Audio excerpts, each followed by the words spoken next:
If you know people who know me, you might want them to speak, to tell you about the girl or the... Et à 9h13, bienvenue si vous nous rejoignez. Bienvenue aussi à Brigitte, Fanny et Isabelle qui sont là. On va parler santé avec une étude importante qui met le doigt, qui montre du doigt certains produits ménagers. Alors ça ne doit pas nous empêcher de faire le ménage, mais quand même, on peut s'interroger parce que c'est dangereux, effectivement. Effectivement, et c'est une étude norvégienne qui a suivi pendant 20 ans plus de 6000 participants, leur faisant passer au fur et à mesure des tests pour mesurer leur capacité respiratoire. Et on s'aperçoit que les femmes qui sont les plus concernées par ce problème des produits ménagers... Vous voulez dire parce qu'elles font plus le ménage que les hommes, c'est ça? Pas qu'elles sont plus fragiles que les hommes. Elles ont peut-être des poumons plus fragiles que les hommes, mais aussi parce qu'elles sont plus concernées par le ménage. Donc 93% des femmes ayant participé à l'étude voyaient leur capacité pulmonaire altérée, soit des femmes qui font le ménage chez elles très régulièrement, soit des femmes de ménage professionnelles, avec deux risques principaux.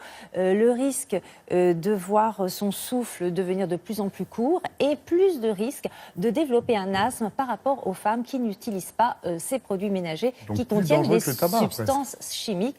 Effectivement, les chercheurs, au bout de cette étude, nous disent que utiliser régulièrement ces produits ménagers qui contiennent des molécules chimiques revient à fumer 20 paquets de cigarettes par an. Alors, pourquoi ces produits ménagers qui contiennent des substances chimiques peuvent avoir un impact sur nos poumons? Et en pratique, comment faire? Quels sont les produits à choisir?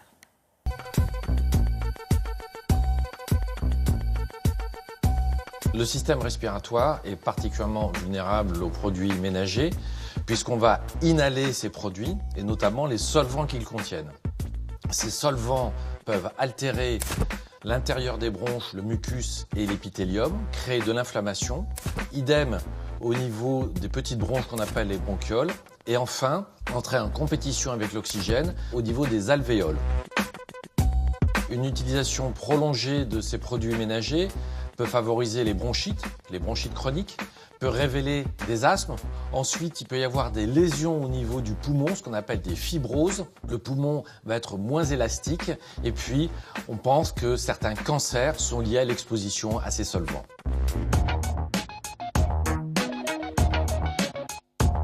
Les produits ménagers les plus à risque sont ceux qui contiennent des déodorisants et des désinfectants. On va les trouver pour les salles de bain, pour les cuisines, pour les sols et pour différents usages de nettoyage.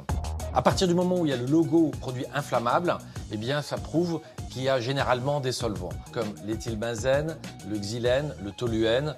Ils font partie des solvants à éviter. Par ailleurs, un certain nombre de produits sont indiqués sans solvant. Et c'est ceux-là qu'il faut acheter en priorité. Il existe des produits ménagers qui ne présentent pas de problème. D'une part, le chiffon à microfibres qui permet d'enlever la poussière de façon efficace. Ensuite, on peut détacher avec de la terre de sommière, avec le bicarbonate de soude.